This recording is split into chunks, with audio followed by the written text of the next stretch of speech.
Yep. So we are ready whenever.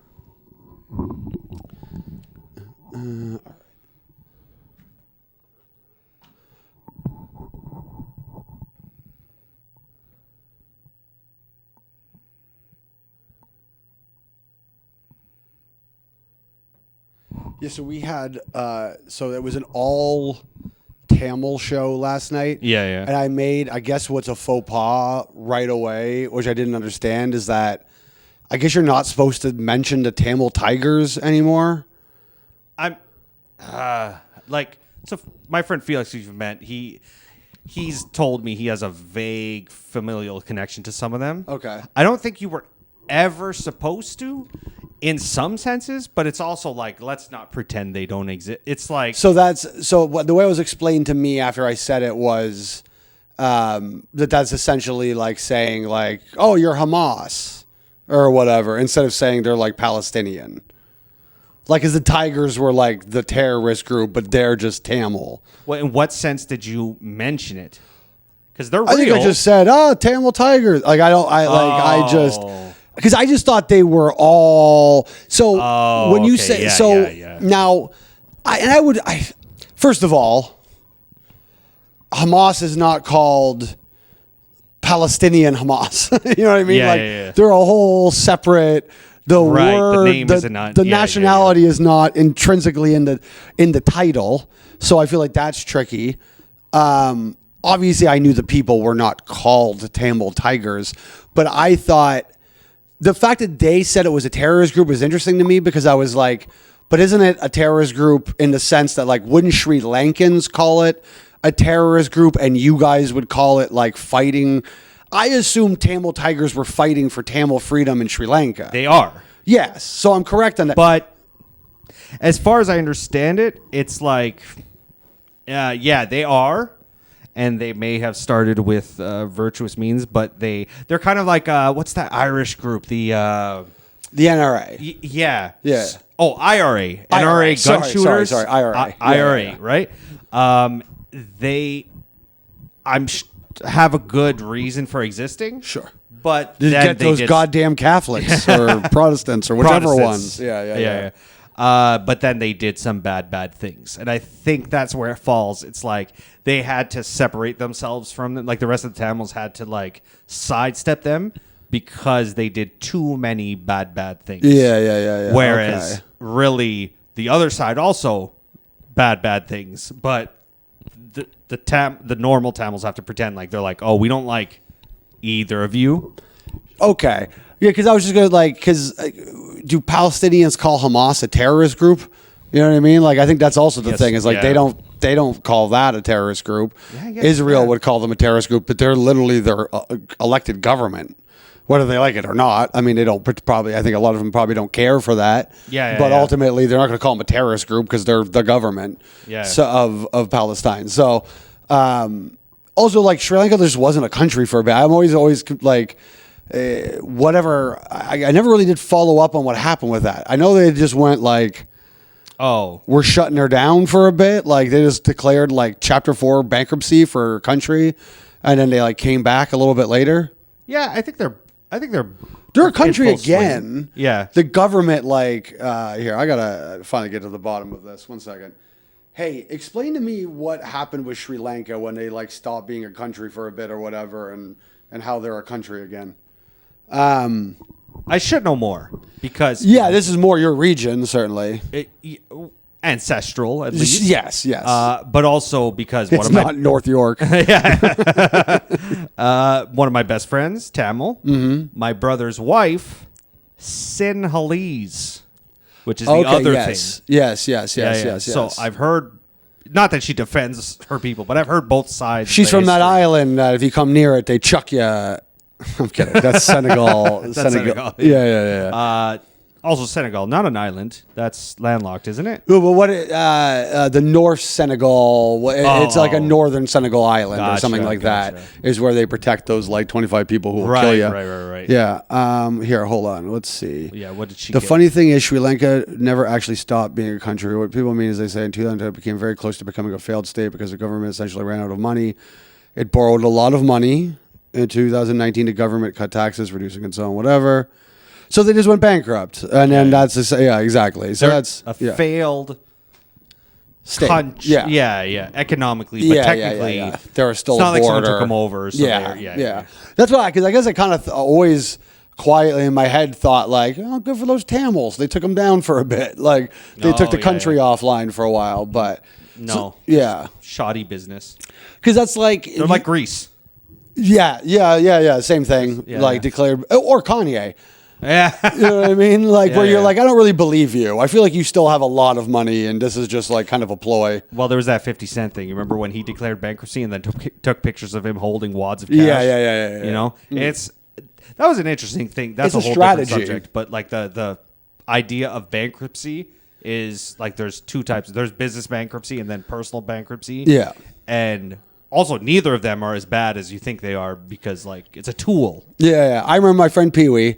And now, granted, nobody should be trying to live like Pee Wee. Pee Wee's, you know what I mean? Any Pee Wee out there. I've never known one to be a role model. Yeah. And he was, I don't like calling Pee Wee a drug dealer because that was unfair to his lifestyle. He was a barterer. He understood the value of things and he would trade things for things of higher value. Sometimes those things were cocaine for money, but sometimes it was he had this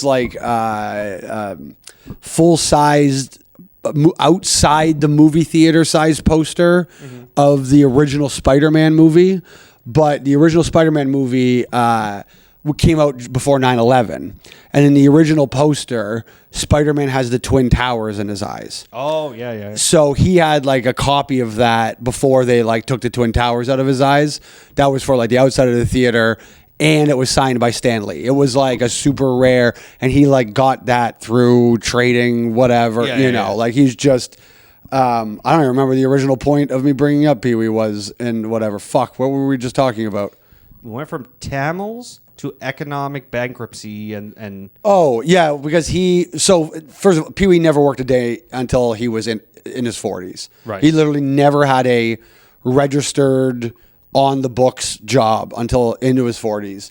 In which the first time I don't even know how this works, but he went to go do taxes finally for his first time in his life, and they had to just be like, I guess we owe you like $30,000. Oh, They owed him like ungodly amounts of money that he then lived off of for years.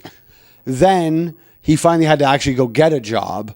And like, you've never seen a guy more impressed to be a dishwasher in his life.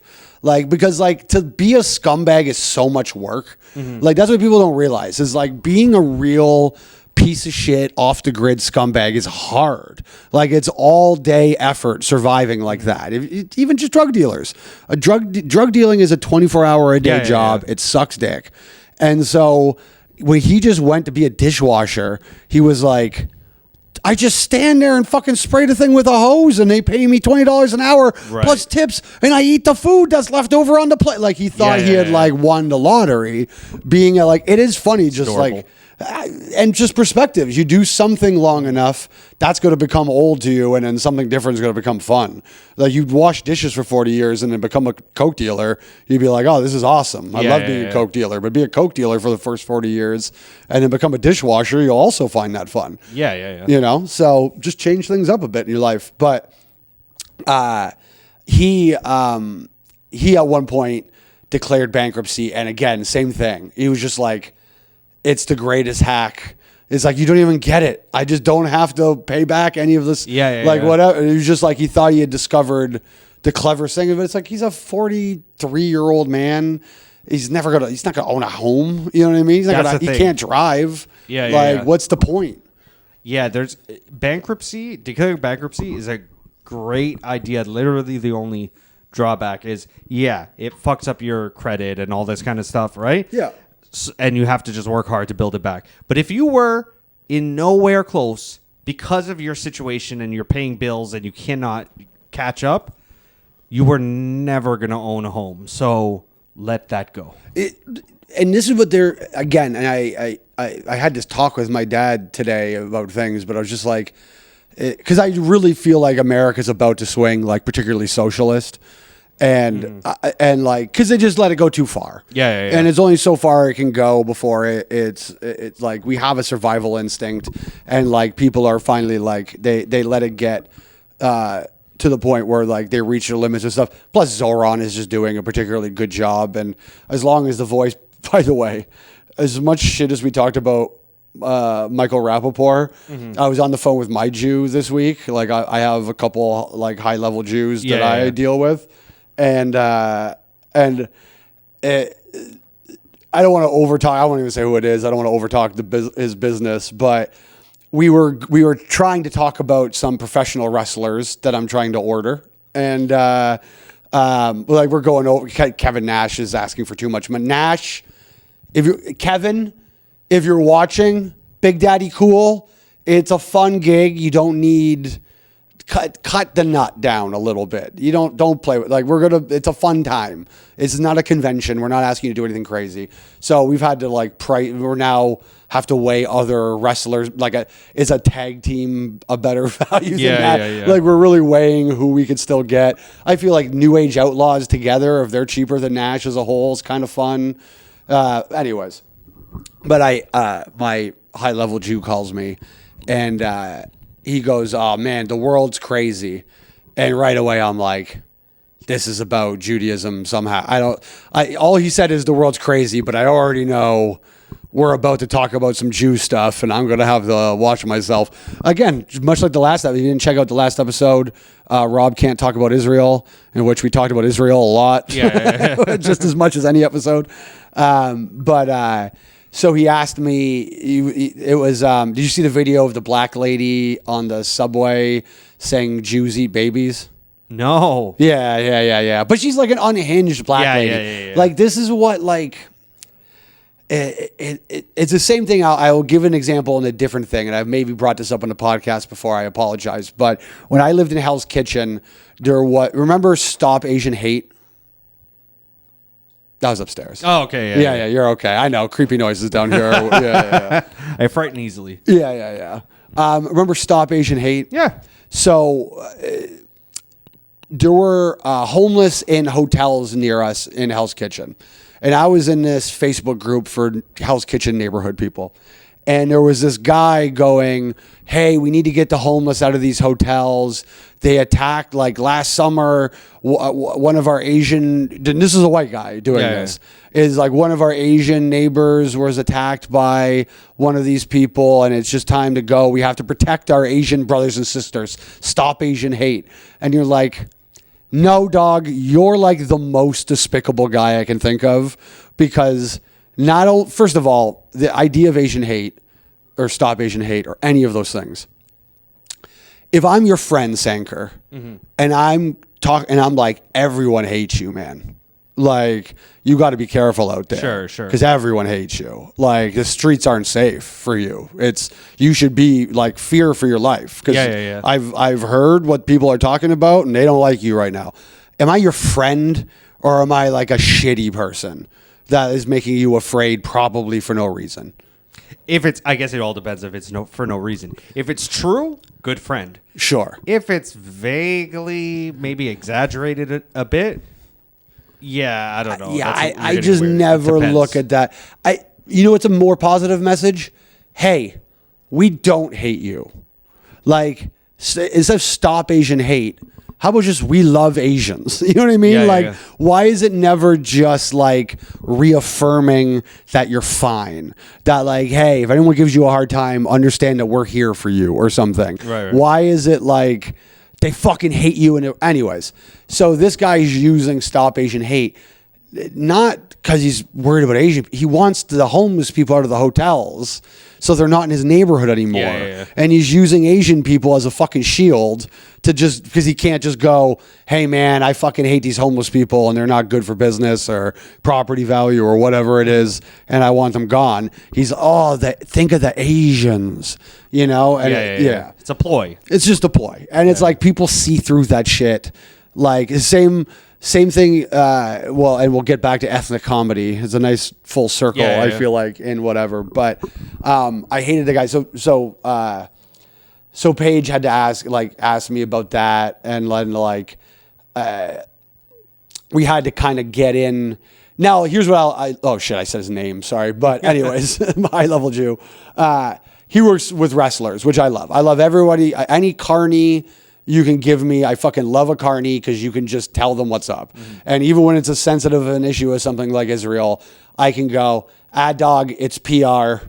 Like you gotta understand. You can justify whatever you want. You can go, they don't understand. We live under threat of these people all the time. Whatever. Come up with all the reasons. I'm not an unsympathetic ear to any of them necessarily. However, yes, when you go in and drop more bombs than Dresden, you got a bit of a PR. And if anyone should understand that, it's the Jews. I think that's part of the problem too, is that I think culturally we look at Jews and go, we know you're not dumb. You know what I mean? Like Trump supporters, when we want to culturally malign Trump supporters, you create one in your head. And when you create it in your head, he's not the CEO of a company.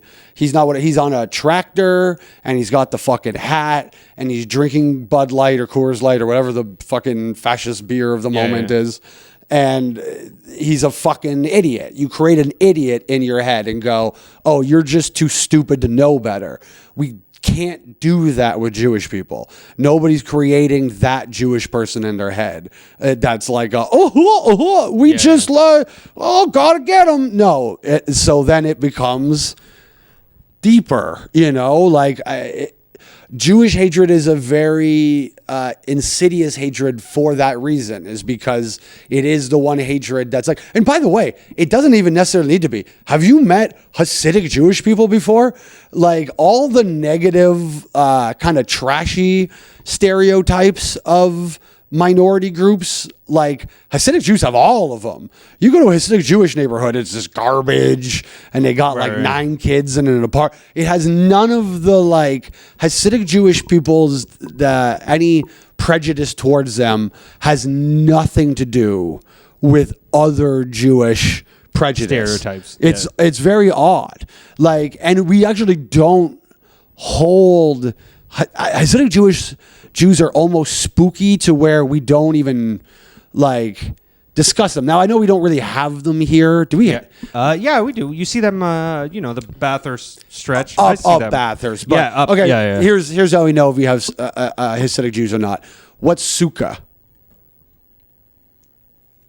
Isn't that a Russian word where it's a swear, isn't it? No, that's sukin putsa, and that's Romanian for suck my dick. No, but I think it is, just because I have Russian friends. But anyway, that's just a coincidence. Sukkah is I think higher than Hanukkah. I think it's their third biggest holiday in Judaism, where I don't fully understand, but I know roughly what the thing is. You build an outdoor eating area. You have to have a meal in a thing outside your house that you built. Right. I don't know if it's one meal or multiple meals. The famous in New York for tents. And what a lot of them ended up doing, which it feels a little irreligious, but they were getting shipping containers and then just having them dropped off in their front yard to whatever. But this is what we're talking. And it was always a very funny thing. So I lived in Bed-Stuy, Brooklyn. Do the right thing, Spike Lee's Bed-Stuy. But so to get home from Manhattan, I would take the L train into Brooklyn, into Williamsburg, and then I would have to take a G train down. And the G train sucks. It's the worst train in New York. At night, it runs every half an hour. So if you miss a G train, it was less than half an hour for me to walk home. Yeah. So I would walk home, and at the time, Pokemon Go was very popular. Sure. And so if you know how Pokemon Go works, it was based on the algorithm of how many people were using it in an area was how much it would spawn better Pokemon right? Okay. So because Hasidic Jewish Williamsburg, no one's on a they don't have cell phones, which means there's nobody playing Pokemon Go. So all there would be through Williamsburg is rattatas. It was just rats everywhere. And I was just this is secretly the most anti-Semitic fucking thing in the world. Is this all you get is rats here? But you would see Hasidic Jewish guys in their minivans. You all got minivans because they make hella kids, Oh, and they'd be playing Snake on a flip phone. That was their like little dirty, like middle of the night thing. Is they'd sneak out to their fucking van and just play Snake. Play Snake. Yeah. They hated us, me and my girl at the time, just because like. It was hot. I'd walk around with my shirt off, and she was dressed like slutty for them. Yeah. And also, I look like I could be one of them. You do, yeah. Yeah. So like, I think they looked at me as like, you may be wayward. Yeah. Yeah. Wayward. Yeah. One of them. The Yeah. Even though they didn't think fully, they still expected I was like part of the tribe. But anyways, what's insidious about Jewish hatred is, aside from Hasidic Jewish hatred, is it is a hatred of like success. So it does breed a lot of conspiratorial things about it. There's really no like black hatred doesn't breed white conspiracy theory necessarily, because we never at any point go, well, black people are secretly running everything. Yeah. They're never like the Muslim, like even if they're like, oh, it's a Muslim conspiracy, you still think there's like white people, like they'd still blame Jews for that. Yeah. You know what I mean? Like where they'd go, oh, it's the Jews and the government letting all the Muslims in to destroy the country for the gays or whatever it is. You know what I mean? Like any other group they don't like, they have to. Gays, I guess, do get it too, to some degree. You do hear the gay agenda, but you do a lot of times hear Jews push the gay agenda. So like those two ones do get pushed together a lot. I think it's intertwined. Either way, they believe the elites are Jewish and gay. Yes. Not that they ever say in one sentence they're gay and Jewish. But if you're a conspiracy theorist, you either believe the world is run by pedophiles and gays, or they're run by Jews. But it doesn't mean you don't believe in the other. This is something I thought of today. Do you know why France never gets involved in any of our wars? Why? Like American wars. American wars. Well, and I say our wars because we have a tendency to at least to at some level get involved, even if we don't send troops, we send money, we send whatever. Is because they're the second best spying country in the world, and that means they don't have to. Like the same reason Israel wouldn't do anything that Israel doesn't want to do, France doesn't end up doing anything that France doesn't want to do, because they have maintained a high level of spying. And this is a good lesson to be learned when we're thinking about technology replacing us in general, and AI when it comes to military and to whatever, is that we have contracted out so much of our spying at this point. There is no James Bond anymore. You know what I mean? Like we don't do the on the ground, I'm a charming fella who gets himself embedded in an area and whatever spying. We do surveillance. Yeah. And that's why Israel had to blow up the pagers, right? Because eventually when you're relying on technology, people find workarounds like communicating over pagers so that you can't intercept what they're saying. Now, Israel happens to be the best country in the world at spying, so they could still figure out the pager thing ultimately, and that was a sick-ass move, no matter what you want to say. Like, I didn't necessarily like what happened. You know what I'm talking about? No. So Israel had found out that a bunch of Hamas or Hezbollah were communicating over pagers. So what they did was they had a company. They basically hijacked a pager company and sent them a shipment of pagers that they could remote detonate. And so they killed a bunch of terrorists with fucking remote detonated pagers. Right. Brilliant. The French don't get caught up in shit. The French, why do we constantly do shit that Israel wants us to do that we maybe is not in our best interest? You know, it's not money. Right? Because everyone wants to go APAC. And yes, of course, they'll say in an APAC and all these things dump a ton of money in. But so can Qatar. You know what I mean? Yeah. Apparently the amount they dump in, at least officially, is nominal to many other groups. I mean, I would probably question that, but the point remains. If Qatar decided that they wanted to pay $1 more than Israel, they could. They probably could. They could beat it by $1. You know. Sure. So then you've got to go. There's something else. Now, of course, the official on the record thing would be they're a military base in the middle of a region which has the world's most precious natural resource currently, or most necessary natural resource.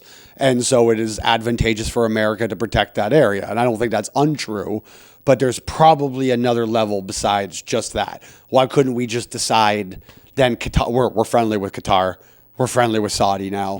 Why couldn't it just be them? Why do we still need Israel on that level? It's because they probably know some things, and it probably has a lot to do with Jeffrey Epstein, and it's probably not just Jeffrey Epstein, but there's probably some secrets. And why don't the French get involved? Because they keep their whatever. And if you have secrets on the French don't really fucking care. Like it's an open thing in France that like maybe the president's wife has a dick and has been grooming the president since they were a child. French people don't give a fuck. Like if the economy's working and he kept costs down, Bridget could be a fucking dick swinging pedophile that manipulated it doesn't matter to them. Which I think is the right. You know? It doesn't fucking matter. Are things running? Does it work? Now, obviously, if the trains are running on time because they're full of Jews that we want to get out of here, that's different. But if like everyone's being treated fine and everything's working, they're like, yeah, I don't care, man. Like Obama, fucking kill all the chefs you want. Like it doesn't matter. Don't kill them even. Just fuck them and be open about it. And go, here's Michelle. She doesn't care. She has a dick too, maybe. I don't know. You know? Yeah, I think any reasonable person, even if you're like a really conservative person, if they were like, listen, we're going to elect a trans president, but they are going to fucking fix the economy. Sure. So who replaces Donald Trump? Who's next in the MAGA movement? In the MAGA movement? I mean, they used to throw out his name a lot. I think in the early days, I think he might end up with a what's her name, Kamala type situation where it's like poisoned by the leader. Yeah. If there was one person who could actually rise out of all of this and take over the MAGA movement, it's Caitlyn Jenner. Caitlyn is the only one because they're famous and a spectacle. And what can you do? It's the Milo effect. What are you going to say to Caitlyn? Caitlyn Jenner could come out and go, I'm banning trans surgeries across America. And it's like, what are you going to do? You're going to call them transphobic? They're trans. So, like, it's the Milo thing. It's the same. They all became religious so that you couldn't whatever. There's no one more perfect to pick up the mantle of Donald Trump than Caitlyn Jenner. That would be the smartest natural transition of anybody. You know who I think they have a future, so not the next, but a future plan. They're testing the waters to see if he could take on the mantle. Have you been seeing what's his last name? Spencer Pratt. Are we doing? Yeah, but Spencer Pratt doesn't have the like. That's why I think it's Caitlyn Jenner. I think like Spencer Pratt would have to be like Caitlyn Jenner's vice president. Well, I just don't think either way. Even if he did, he's not. It's too early. Like he just came out. Yeah. Unless the next three, Trump has 3 full years or 2.5. 2.5 left. Yeah. Unless that's like a really. But even him, he's pushing for leadership in California. He's looking for mayor of LA. Yeah. So he doesn't look like he's going to make the by-election. So. Yeah. So I think that's more of like a testing the waters thing. If you're talking next, but I don't know, Caitlyn Jenner, like have we heard anything? Because there was like that pop. That's almost better, isn't it? Maybe. You know what I mean? You don't really hear from the person for a little bit, and they come out and they go like, "Well, I'll cut spending and I'll cut your dicks off." You know, I think they're going to, honestly, I think either way, both sides, but I think they're going to struggle more than the Democrats because he scorched earth cleared the thing. Party out. Well, not really, though. They do have their, I'm being obviously facetious, but they have their next people, Joe Kent and Thomas Massey. The Republicans, this is how much better the Republicans are. They've already got their ticket. Yeah. It's Joe Kent and Thomas Massey. And there's nothing Trump can do about it. Trump has burned MAGA to the ground, which is as his intention. It's the same way I feel about the owner, Mark Breslin, the owner of Yuck Yucks. I think he just wants to, when Mark passes away, I think he'd like to see all of the locations lit on fire and burned to the ground. I don't think he wants to see anything happen to Yuck Yucks past his life. And hey, you know what? It's you created it. It's your call. You know what I mean? Like how you want your legacy to be is your business. So you know what? You know why that's not crazy? Because it's like wrestling. There's a stable. Yeah. You know, if you're a wrestling fan, stable, whatever. NWO, DX, whatever. It's supposed to have a story. It has a start and a heyday and then a finish. And when they try to drag it in with new characters and new whatever, it's over. Yeah. I arguably, and then because of that, I argue the NWO is one of the worst stables of all time.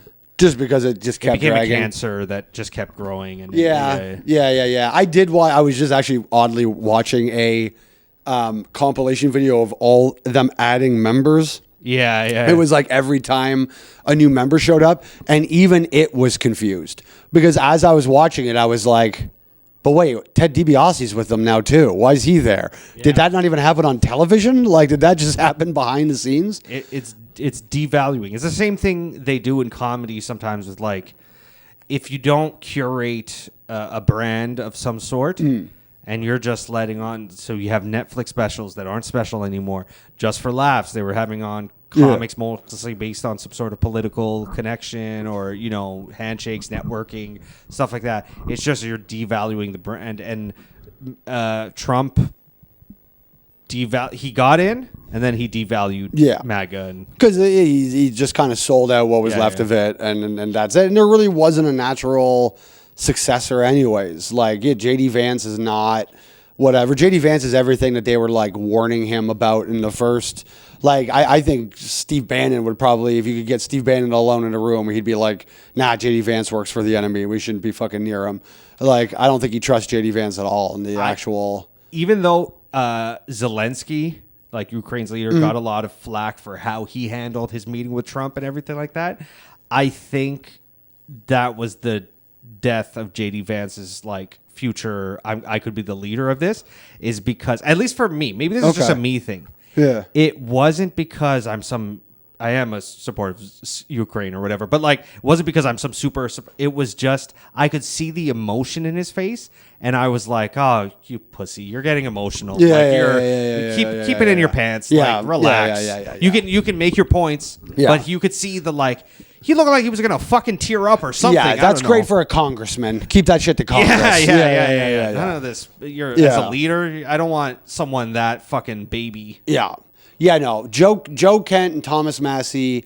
And listen, if it could be Ro Khanna for the Democrats, then God bless. It should be.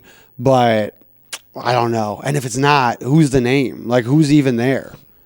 I mean, because I watch a lot of mayor clips. That's like I like Buttigieg. No. But who was he trying to push for a bit? Bill Maher. Oh, Bill. Got you. Mayor. Sorry. Yeah, I was thinking mayor of South Bend, India, like, because I was whole Pete Buttigieg. I was the mayor of. Yeah. No. Bill Maher. He was pushing that guy who, like, he's a Democrat, but he kind of talks like a Republican and wears hoodies to. Oh, he likes fucking Fetterman. Yeah, who had a fucking stroke and loves Israel. Bill's fucking captured too. Yeah. But Bill's just old. I think he just liked to be. I think for someone who wouldn't say this out loud because he's old, he was just vibing with him. I think he liked. He had a Trumpiness to him, but with left-wing beliefs. And he wears a fucking. I just wear a hoodie because I don't need to spend money on. Yeah, he's got that whole fucking thing behind him. But yeah, really, he just stroked out. And, either way, Republicans are not winning the next election unless something changes in the next 2 years. They're not. Do not underestimate the Democrats' ability to run an absolutely fucked candidate that nobody wants. This is what they have to do, and I'll bring it back to wrestling, is Democrats literally leading to the next, because I've been listening to a lot of old talk about how the WWF really turned it around and ended up beating WCW. Yeah. And obviously the answer is a mix of WCW fucking it up, which I know people feel different, but I do think is happening with Republicans right now, is they're fucking up their game. I mean, absolutely. Yeah. They've sold the brand out. So, yeah, the brand is hurt. right? Yeah. We're not even in NWO Wolfpack anymore. No, we're in full. There's black and white NWO, and fucking Stevie Ray's the head of it for a while for some reason. Yeah. And Trump is Hulk Hogan booking his own matches. Yeah, Trump is, that's not going to work for me, brother. That's right. He's in, that's not going to work for me, brother, territory of Donald Trump. Yeah. That's absolutely correct. The Strait of Hormuz is closed. That doesn't work for me, brother. For me, brother. He needs to go leg drop the Strait of Hormuz back open. So this is the time for it, but they have 2.5 years for the Democrats to become the WWF. Who's the Democrats' DX? Well, I was going to go Stone Cold Steve Austin because he's the real. I guess it depends who you like. I would argue the DX was the start of whatever, because it kind of what led to the Vince McMahon character because of the Montreal Screwjob. Sure. DX is the match that lit the fuse to all of it, and then Stone Cold was the explosion. Right, which would mean if we tie this around to politics, and this does make sense, we need someone within the Democratic Party to just go full on hatred of his own party, but never go Republican. So Zoran can maybe be the DX of the liberals. Yeah. Where this is kind of the spark that whatever, but then you need a Stone Cold Steve Austin. That's whatever. And Vice President is The Rock. Yeah. I don't know. You can't get any wrestlers to be the Democrat unless it's Mick Foley. Mick Foley is the only person who could run for the Democrats. No, I didn't mean actually The Rock. I mean in the metaphor. Got you. Is The Rock? Got you. Yeah. I was gonna say The Rock's secretly just as Republican as any of them. Yeah. I don't. Yeah. There's some celebrities that you just go. There's a reason you've never mentioned your specific politics. It's because we know which one you fall on. And Adam Sandler is the one that gets pointed out the most often for this. Adam Sandler's the most openly secret conservative in all of Hollywood. Yeah. And you can tell when you start looking at his friends, and I don't just mean Rob Schneider. Do you know Alan Covert? The guy who wrote Grandma's Boy. He's in a lot of... wait. Is he the lead in Grandma's Boy too? Yeah. Yeah. He's awesome. Grandma's Boy, one of the most underrated Happy Madison movies in the Abso-fucking-lutely. universe. It's a great awesome movie. Yeah. Jonah Hill, early Jonah Hill, I think right after Accepted, where the whole thing was he was like, I sucked on a boob he sucked on a boob for the first time. He goes, 20 hours or something. Yeah, whatever it was. And Schwarzen, great. Yeah. Even the guy who plays the boss, he's the robot guy. Fucking Grandma's Boy, great movie. And by the way, Alan Covert, super Republican guy. Yeah. He was on Roseanne Barr's. I think he might be part of Roseanne Barr's podcast. I went looking at Roseanne the other, to see what Roseanne was up to, and it was like 3 or 4 clips with him in it. Oh, really? So I don't know if he was just a guest and they clip heavy, or if he's like a co-host on Roseanne Barr's podcast, but he's real deal that. I'm going to try to bring him to the club. I saw his the amount of followers, and I was like, we can afford Alan Covert. You know who you probably could get?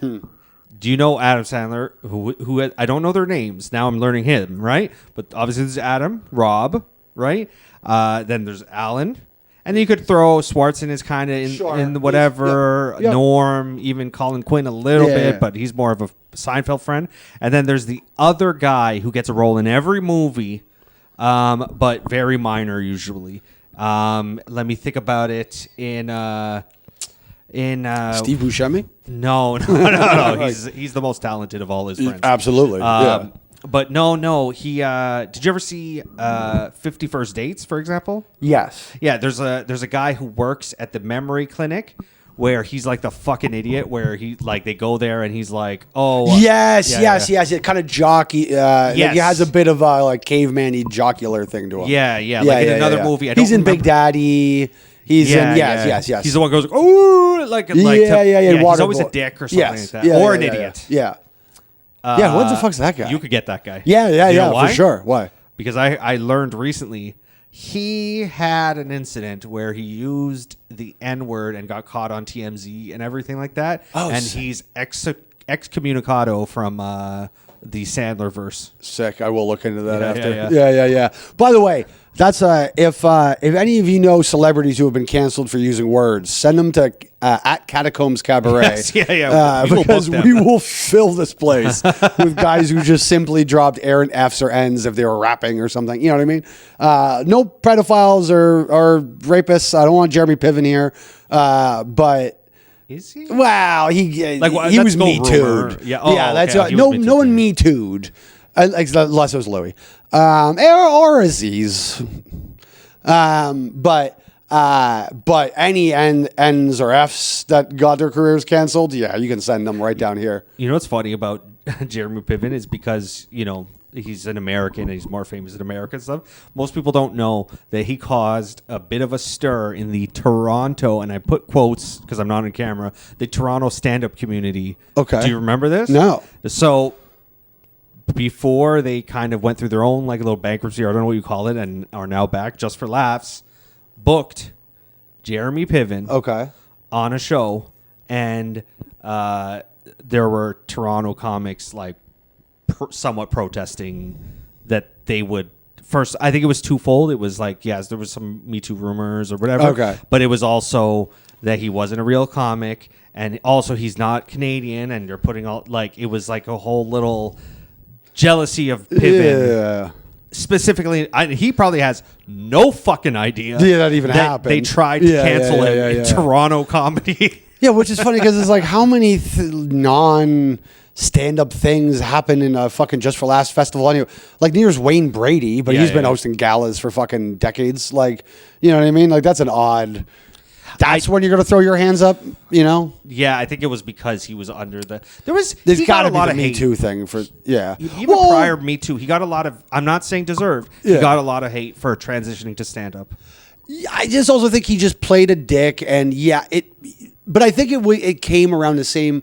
I think the reason he took abuse for getting into stand-up was because it felt like he got Me Too'd into stand-up. Right. I think that's what people took offense to it. Because, like, a lot of them can, like, nobody's mad at Vinny from fucking Jersey Shore to stand-up now. Yeah. You know what I mean? Like, nobody really complains about that. I don't give a shit. Like, what is the rule? If someone if they're famous already and wants to transition to stand-up, how do they do it right?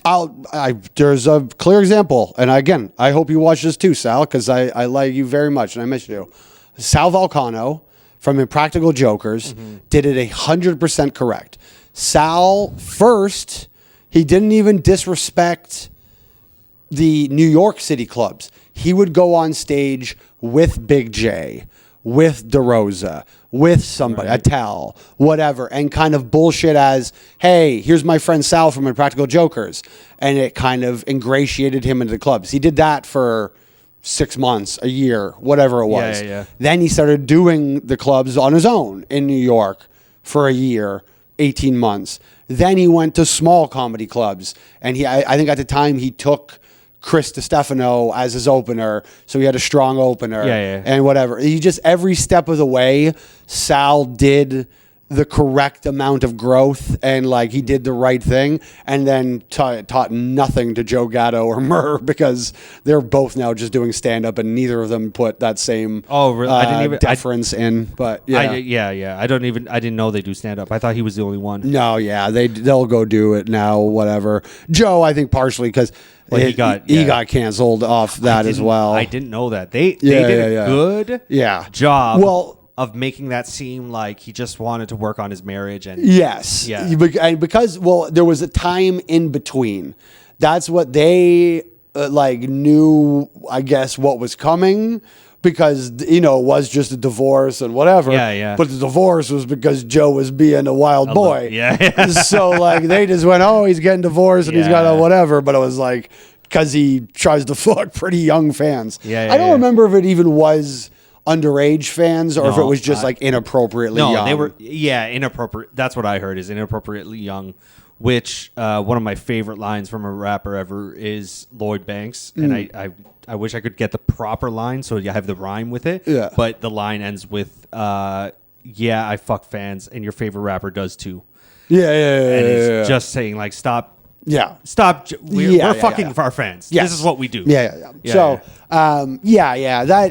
although I think I did, he maybe like bit the girl's ass a bunch or something. Yeah, okay, Now that I well, recall, I do think he pretty aggressively bit her ass, but whatever. I bit asses. I'm not saying, and if she wanted her ass bit, you know what I mean? Bite away. I'm not trying to discourage ass bitings. I just think part of the story might have been she took some displeasure in the amount her ass was bit, I think. Yeah. He's a wild boy and probably needs to grow up to, realize, okay, age appropriate is probably a better idea. Yeah. Not an evil guy. Yeah. Not inherently evil. Don't want him to date my daughter. Yeah. Exactly. Yeah. Then those two things can exist. Especially, I've said it before, God bless the Epstein fucking files, because they released a lot of, you'd think the Epstein files being as released as they are or whatever now would have caused more celebrities to disappear. But what it actually did was it kind of made some celebrities such monsters that I feel like we got back some. No one can seriously go protest Louis C.K. now because we know what other people have done. Yeah. You know what I mean? Yeah. It just creates a curve. By the way, a curve that we always understood. And I feel like we falsely just pretended like we didn't understand for a while. There's no way that we had the decades of rock music dedicated to 16-year-old girls. Yeah. And we just went, I don't know. They just like singing about it. You know what I mean? We always knew. The idea of, have you ever watched a movie or a cartoon with a fictional Hollywood producer in it? Tell me that fictional Hollywood producer isn't Harvey Weinstein. It was the archetype of what it was. You know what I mean? Yeah. So, it is true that every writer of a movie ever, if he wrote in a producer, it was always a scumbag.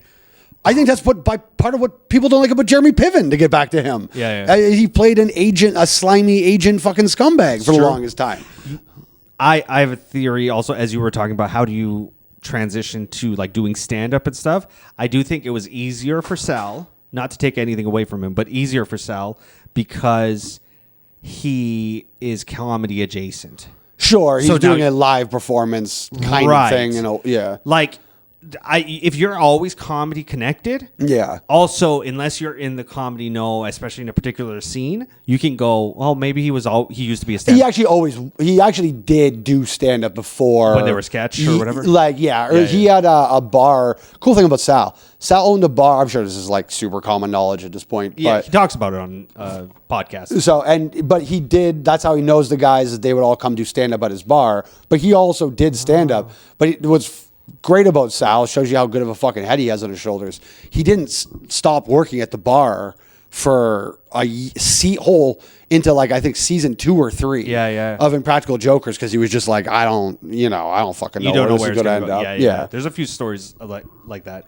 But my point is if Will Ferrell started doing stand-up, I think a large portion of people would go, he's a comedian. Yeah, he probably used to do stand-up. Sure. Or, they would just guess that. Yeah. Whereas, even though Piven's character was comedic, it was technically a drama. Yeah. And you're right. I think the fact that he played a fucking dick doesn't help. Yeah. But I still think it would be hard if Denzel wanted to go to comedy, I think. Well, who actually received the roughest transition recently was T.I. Yeah, I was thinking nobody was going to have it with that one for some reason. But you know what it was? Again, it felt too closely linked to right after he said that fucking weird ass shit about his daughter's hymen. Yes, he has other things too. What else is he? I'll let you address the hymen thing, and then I'll tell you the other rumors. He said he would check to make sure his daughter's hymen was intact, right? Yeah. That's a creepy fucking. Sure. That's a thing you don't say. Yeah. But even if you do it, you don't say it. There's definitely steps. Should do it. Either one. There's steps to this. You don't do it. That's the best case scenario. Yes. And then if you do it, I'd say for self-preservation, you don't say it. Yeah. Well, you respect his honesty, I guess. Sure, I suppose. It's like that when Norm's thing about Bill Cosby, when they're like, people will say the worst part is the hypocrisy. And you're like, I think most rapists are hypocrites. Nobody just stands by it. But anyway, sorry, go ahead. Well, the other rumor about T.I. was him and his wife were, I'd have to look it up to see if I heard drugging was involved, but I could be throwing that out and I'm now, getting myself into legal trouble.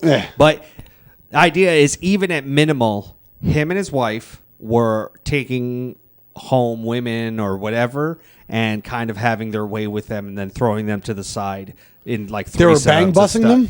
Yeah, essentially. Like, were they doing it all hilarious? They didn't make it sound hilarious. Okay, all right. It sounded a little controlling and mean, and they were mean to the girls and stuff. Now, I'd have to look it up if they also suggested there was any, like, they got me drunk and that kind of stuff. But it went away, and they kind of took it on head on and, like, called it out for being bullshit. So maybe it is. But they had a few accusations of being like a madame and a monsieur. Yeah, the fucking Carters also took it on head on and said that they whatever, and I was like, I don't believe you. Yeah, I can't wait for the shoe to drop on Beyonce. You know what's funny? There's also a side thing about Beyonce is that they believe she's also kind of a victim in all of this. Do you know about that? Sure, that's how she'll get out of all this. But they will find out she's a fucking Winnie Mandel one day. Like, she's going to be attached.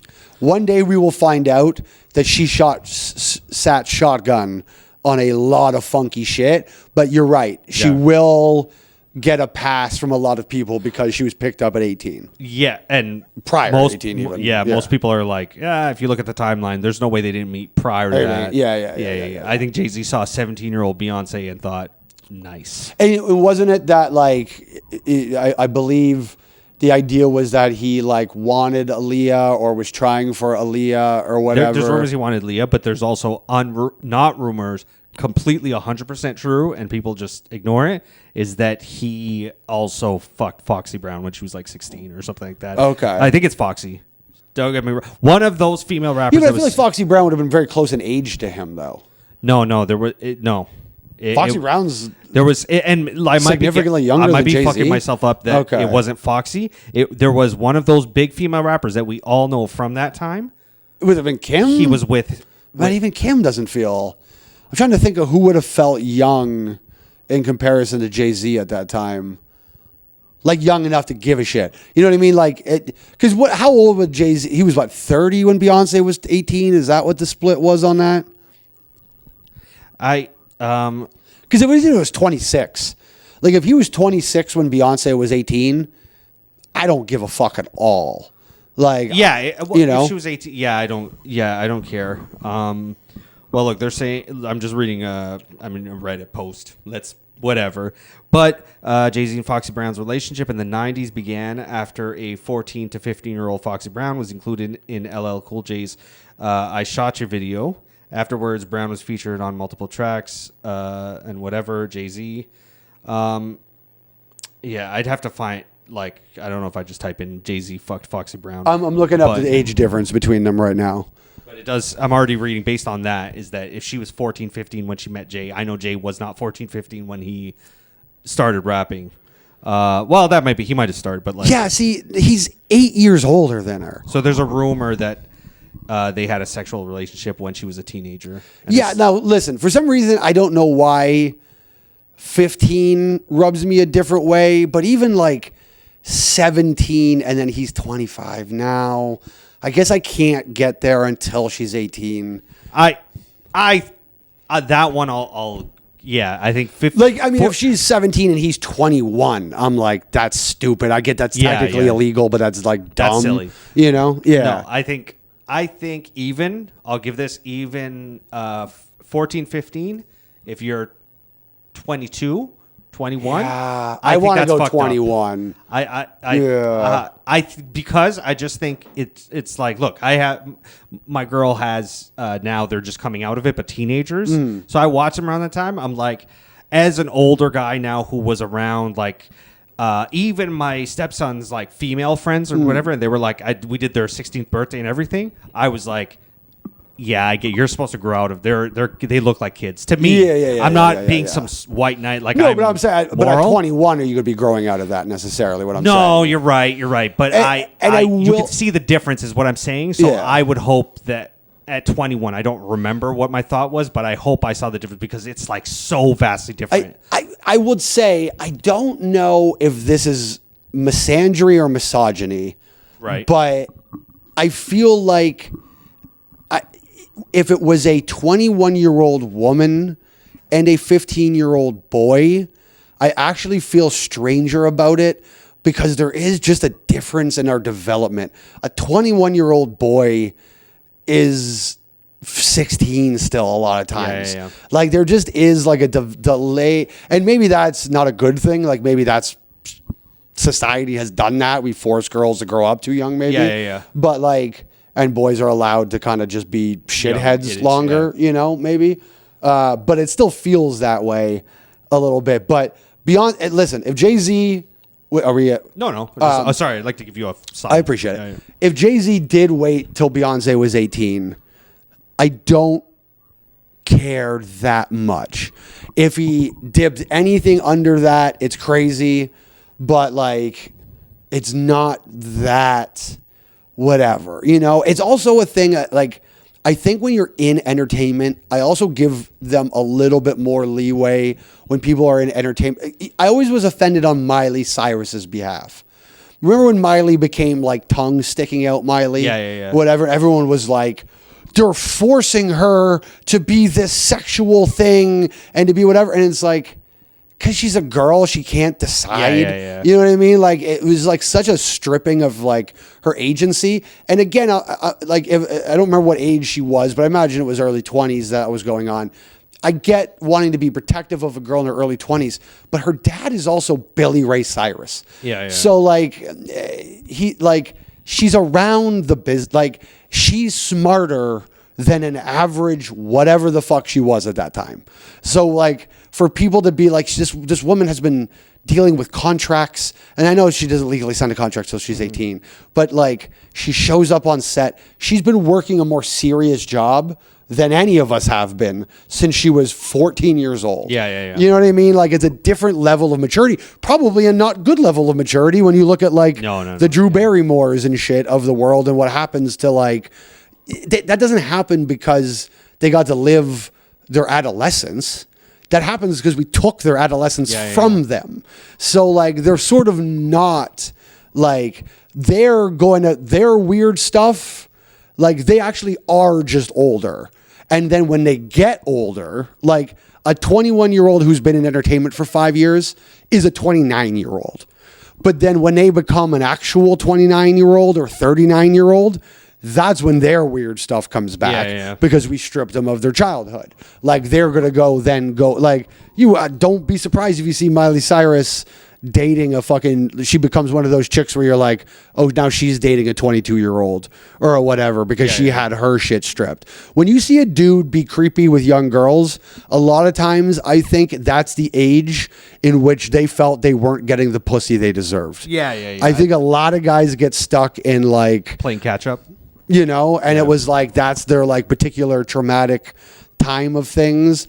Like I was lucky. I put a lot of like even at like I was a fat kid and I wasn't particularly like well dressed or anything like that. But I remember from grade 8 to grade 9, whoever came up with Chicken or Go.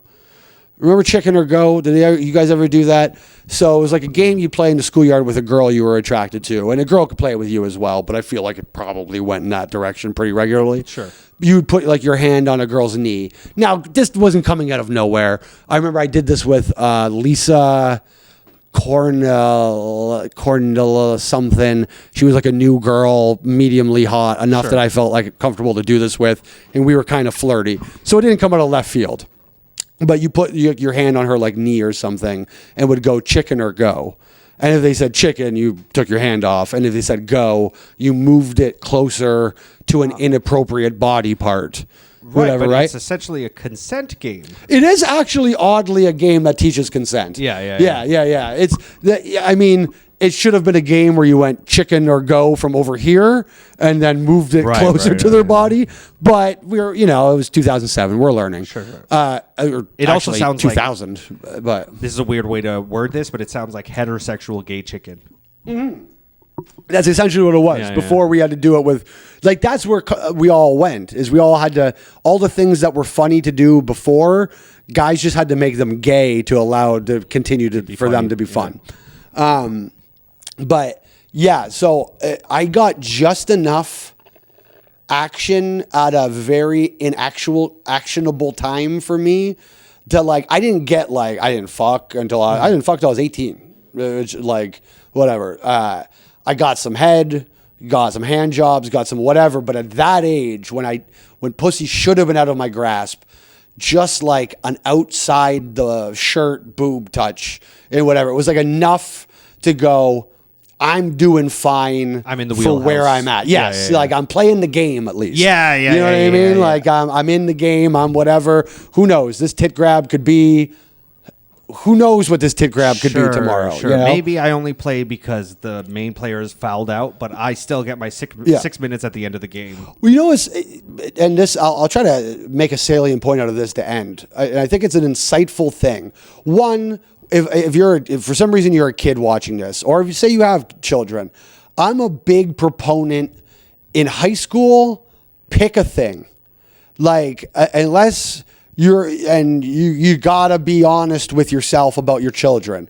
Unless your children, boy or girl, is exceedingly attractive, exceedingly charismatic for some reason, or whatever, if they're not exceptional to where they're going to stand out in a conventional way, stick them in a fucking genre. Make them goth, make them a jock, let them be a fucking weed kid if you have to.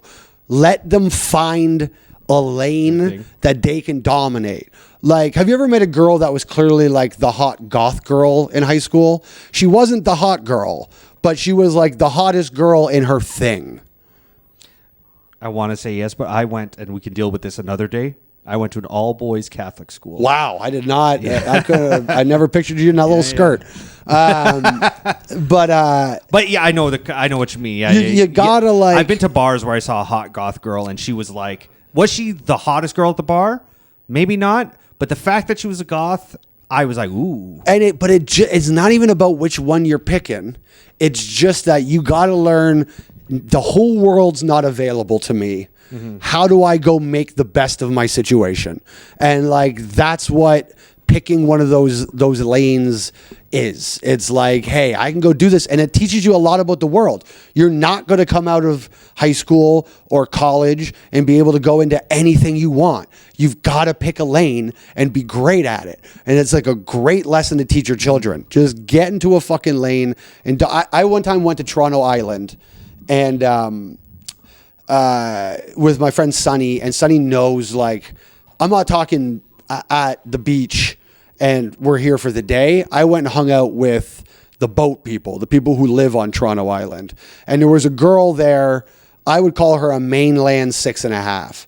But in this world, she was like the princess of her, and like it was fun to watch her like float around and be whatever. She would be so ignored in any bar in the city, but she just found this little community for herself where she could go be this thing, right?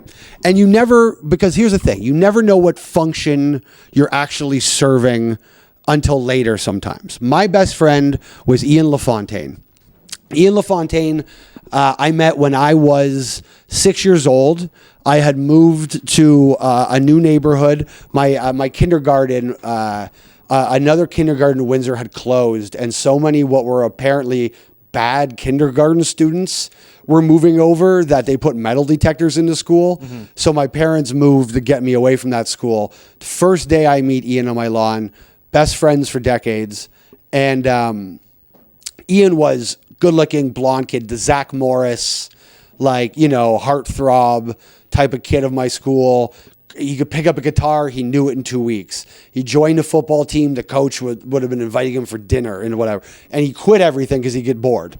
He learned a guitar, got bored of it, put it down. He quit football. Everything came so easily to Ian in my head. What I never realized was my function. I was a fat kid. I didn't have a cool house. I didn't have money. I didn't whatever. It felt very much like I didn't have anything to offer in that scenario. I guess I kind of probably always, to some degree as a kid, felt like a hanger-on in our friendship. And it wasn't until later I realized, like I moved out of Windsor when I was 19 and came to Toronto. And, I would go back and see Ian. And there was clearly a growing resentment that kept happening as I would go back, because I was living a very interesting life, and life didn't get more interesting for Ian.